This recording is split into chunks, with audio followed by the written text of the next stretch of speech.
And new at 10, the Alabama House of Representatives officially passing the 2027 general fund budget. It totals $3.7 billion, and this passing means the budget is now a done deal. Now, among the line items inside include a 2% cost of living adjustment for state employees. The Department of Corrections sees a level funded operations. The Department of Environmental Management agency sees a $13 million decrease due to changes in federal matching provisions. Mental health services also seeing a $3.7 million decrease. After months of back and forth at the State House, lawmakers moved pretty quickly today, passing a Public Service Commission bill in just a couple hours. A revised version of House Bill 375 now moves forward. ABC 3340's Austin Pratt has the latest from Montgomery.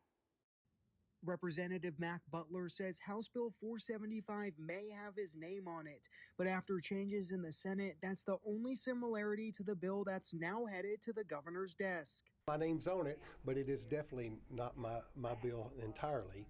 It was substituted by the Senate.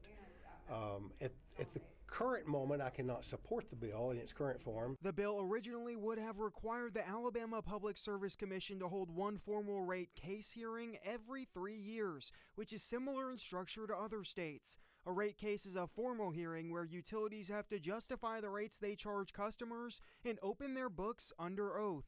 Negotiations between the House and Senate began after a competing PSC bill in the Senate. Senate Bill 360 passed as Butler's passed in the House. The original agreement was to merge the two bills, take the better components of both bills and put in there.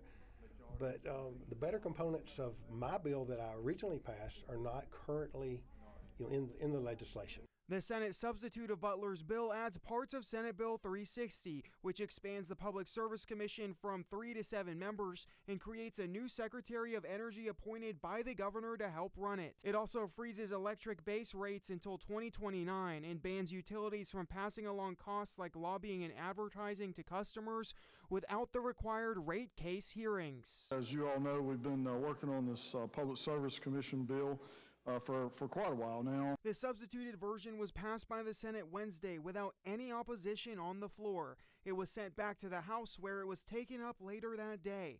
Butler motioned to non-concur or reject these changes, declaring to the House he did not support the bill. However, his motion was voted down by his colleagues, who then voted to accept the changes from the Senate. In Montgomery, Austin Pratt, ABC 3340 News. If signed into law by Governor Kay Ivey, the bill would take effect June 1st.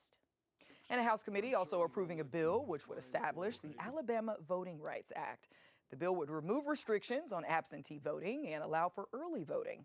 For people who had previously served time for a felony conviction, the bill would restore their right to vote if certain conditions are met.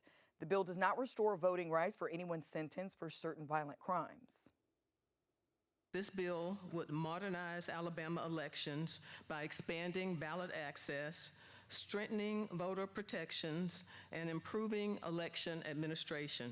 Now, with only a handful of legislative days left in the session, this bill could pass, but it would need to see movement nearly every remaining day.